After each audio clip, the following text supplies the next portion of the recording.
میرا غفلت میں ڈوبا دل بدل دے، خدایا فضل فرما دل بدل دے۔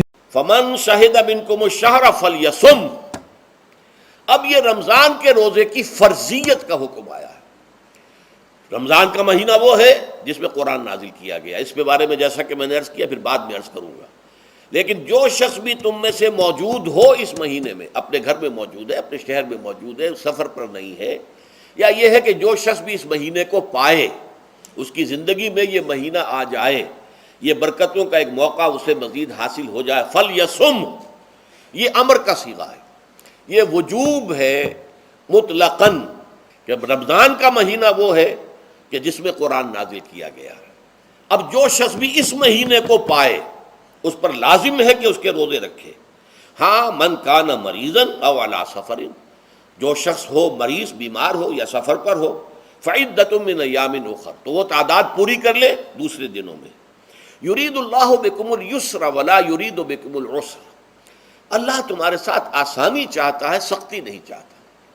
یہ اصل میں کیوں کہا ہے، اس کی وجہ سمجھ لیجئے۔ آج بھی آپ کو اپنے ہاں ایسے لوگ مل جائیں گے جن کا تقویٰ کا تصور اتنا غلط ہو گیا ہے کہ 104 درجے کا بخار ہے، روزہ چھوڑنے کو تیار نہیں۔ بھلے آدمیوں، اللہ نے تمہیں ایک رخصت دی ہوئی ہے تو خام خواہ اپنے اوپر یہ شدت کیوں لے رہے ہو؟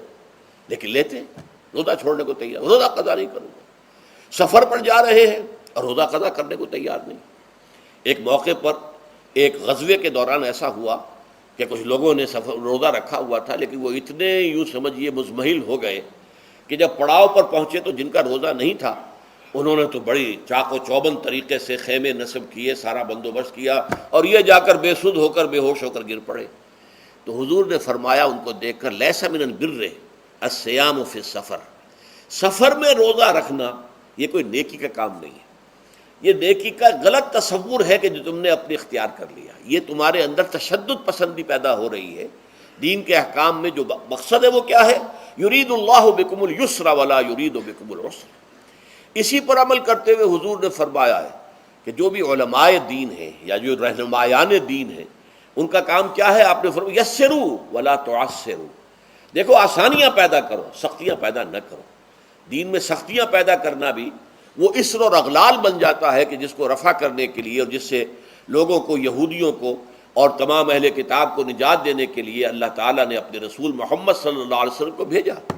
وَيَضَعُ عَنْهُمْ إِصْرَهُمْ وَالْأَغْلَالَ الَّتِي كَانَتْ عَلَيْهِمْ، کہ جہاں وہ نیکی کا حکم دیتے ہیں، بدی سے روکتے ہیں، پاکیزہ چیزوں کو حلال ٹھہراتے ہیں اور خبیث چیزوں کو، ناپاک چیزوں کو حرام قرار دیتے ہیں، وہیں وہ لوگوں کے اوپر سے وہ بوجھ بھی ختم کرتے ہیں کہ جو انہوں نے خام خواہ اپنے اوپر لاد لیے۔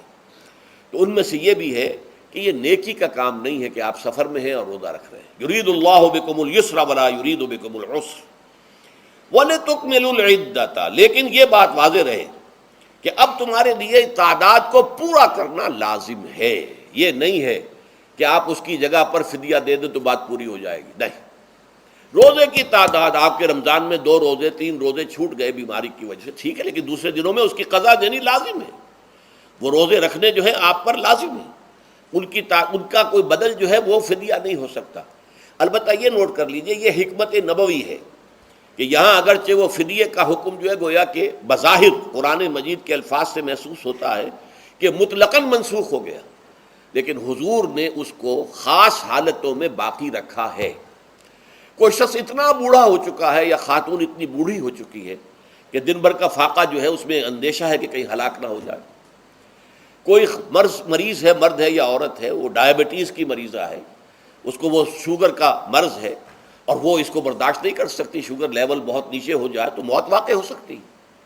کوئی ایسا مریض ہے جس کو مرض سے شفا پانے کی اب کوئی امید ہے ہی نہیں کہ میں مرض سے شفا پا جاؤں گا یا پا جاؤں گی تو اس کے بعد میں روزہ مکمل کر دوں گی، نہیں۔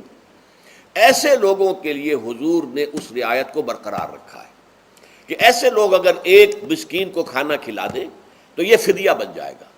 لیکن جو بھی شخص صحت مند ہو اور صحت کی توقع رکھتا ہو، اور جو شخص بھی طاقت رکھتا ہو روزے کا قضا کر دینے کا، اس کے لیے لازم ہے کہ روزوں کی قضا کرے۔